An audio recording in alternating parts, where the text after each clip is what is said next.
Homegrown school feeding in this region, where over 60 million people of East Africa are food insecure, is a wonderful entry point for WFP to come into the countries and the people that we serve through schools to make sure that children are having healthy meals and to support the agriculture system around them. It improves the nutritional status of the kids and also learning outcomes and retention in school.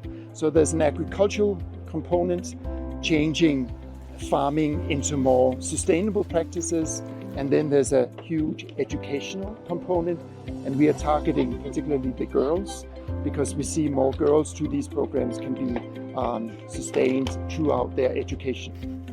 Homegrown school feeding is really one of those key partnerships between the local farmer producers and the community and the health of children and learners that really has been identified as a key mechanism to really implement this potential goal with this larger effect on the economy.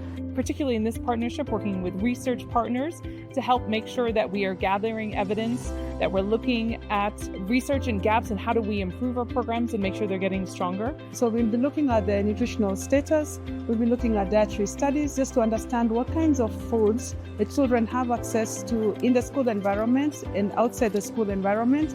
And we'll also be looking at behavior change components or things that we can change around their behavior that influence their access to food.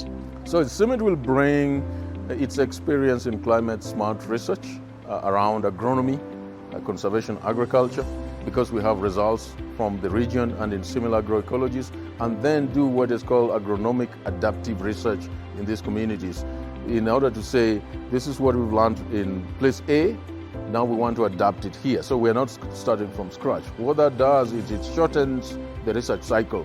So the Research Consortium research is going to focus on three main areas. One on the cost effectiveness of homegrown school feeding. The second one is to build tools to model the impact on the environment and on health and the cost of some of planet-friendly or more climate-resilient policy around the school meal, including homegrown school feeding.